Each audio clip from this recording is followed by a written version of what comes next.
Hi, this is Maria Lloyd with the Your Black World Network, and today I have Pastor Freddie Haynes on the line. Pastor Haynes, how are you? I'm wonderful. How are you doing today? I am doing well. Now, if you don't mind, could you tell our readers who you are and what you do? Okay, I'm Frederick Douglass Haynes III. I'm senior pastor of Friendship West Baptist Church. Also, I am considered by a number of people, including myself, to be a community activist. With that being the case, I serve on a number of boards that are engaged in social justice ministry, including serving as chairman of the board of the Samuel DeWitt Proctor Conference.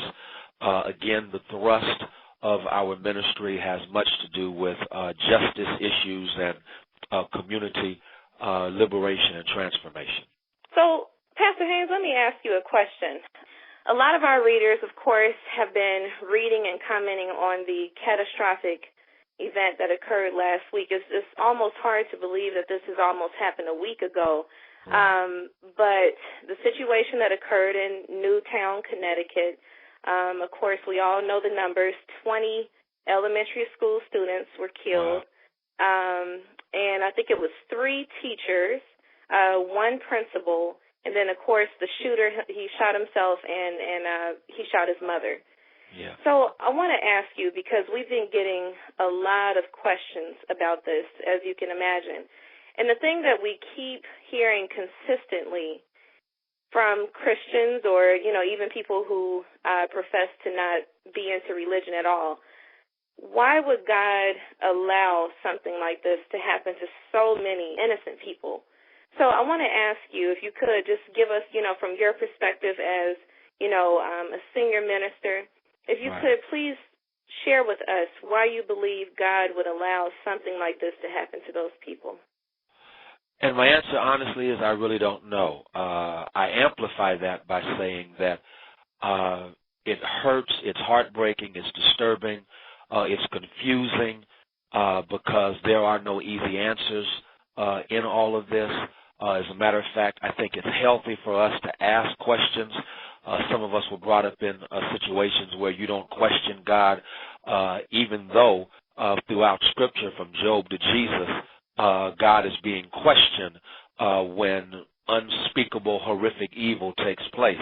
And so I think it's appropriate that we raise the question. I think it's also appropriate that we understand that God may not be in the business of explaining what happened, but instead God sustains us through what happens and then creatively challenges us to bring good out of the bad that has happened. I'm not going to say God allowed it for this.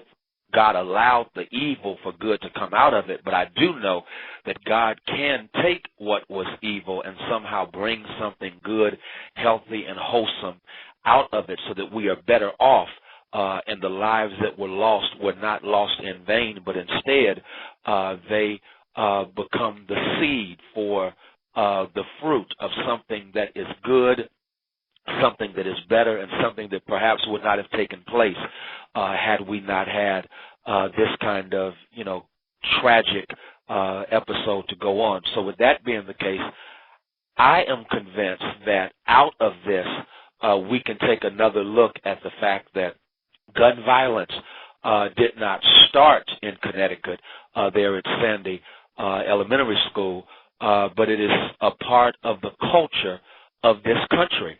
And if we don't address the culture, we set ourselves up for more consequences that are just like this. I'm hoping that people of faith and goodwill will say, now it's time for us to open our eyes to the fact that maybe there is something sick about this country that needs to be addressed, that needs to be healed, so that, again, God can take something that was totally evil and negative and unjust and somehow bring something positive out of it so that we recreate the culture that exists in this country because, again, it did not start in Connecticut. The sad reality is that what went down in Connecticut last week takes place over the course of a weekend in a city like Chicago, in cities like New Orleans, in the hood in Dallas. And so all of us who live in certain communities, we are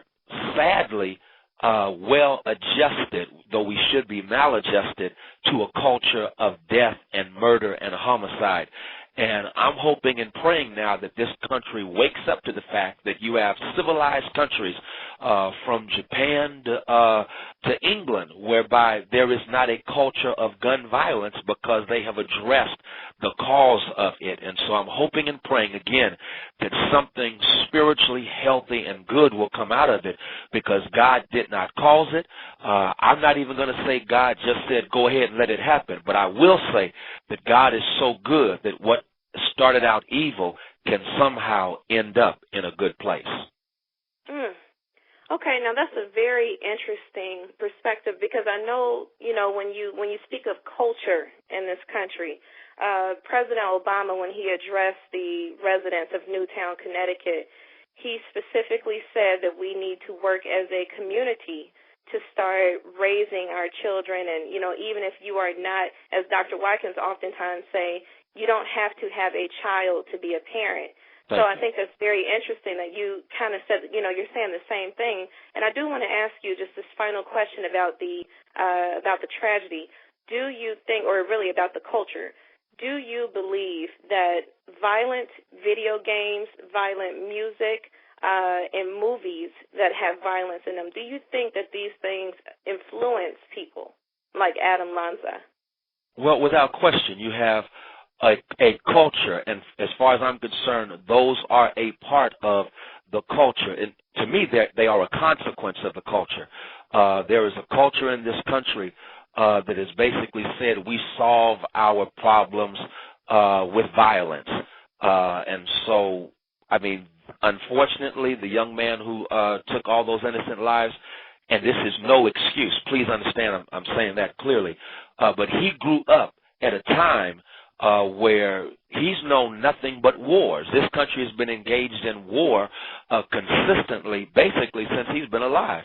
And again, there's a culture that says we solve our problems through violence. There's a culture that says you demonstrate your strength through violence. There's a culture that says you demonstrate your manhood even through your ability to handle a gun. And so from video games to the rap industry and I'm not going to even stop at the rap industry, because the rap industry gets unfairly miscast, but understand they are not the only ones who sing or engage in lyrics that are, violent. And so, but all of that is the result of what I believe is a culture that says we solve our problems by demonstrating our strength in a violent fashion.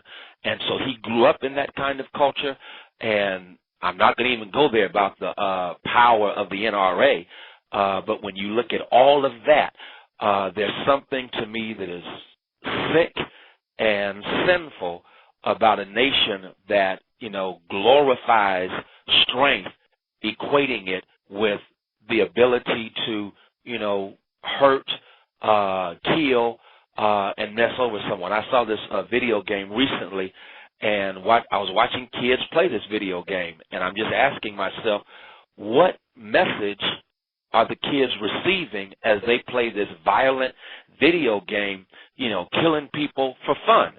And I'm sorry, but that's a culture that is not going to create the kind of consequences that we want. And as Dr. Watkins says, if all of us take the mindset, I'm a parent, regardless of the fact that someone may not be a part of my DNA. They may not be a child who deserves the future. When we take that into consideration, we will look holistically at addressing a culture that is geared more toward violence, death, and destruction than it is toward peace, wholesomeness, and growth. Okay. All right. Powerful, powerful message. Pastor Haynes, could you tell people how they can stay abreast of what you're doing down there in Dallas or really across the nation? You have a website, any Facebook or Twitter accounts you'd like to share with us? Oh, yeah. Follow me on Twitter, FH Unscripted, and then I'm on Facebook, FrederickDHaynes.org. Our services are streamed every week, and also we have an app And the app, of course, is Friendship West, and so you can follow us in a number of ways as we attempt to, on the one hand, speak truth to power, and at the same time give power to those who are powerless. Pastor Haynes, thank you very much for joining us and sharing a very powerful message with us. And thank you so much for this opportunity to share. And readers, thank you for tuning in and choosing Your Black World Network to be your source for all news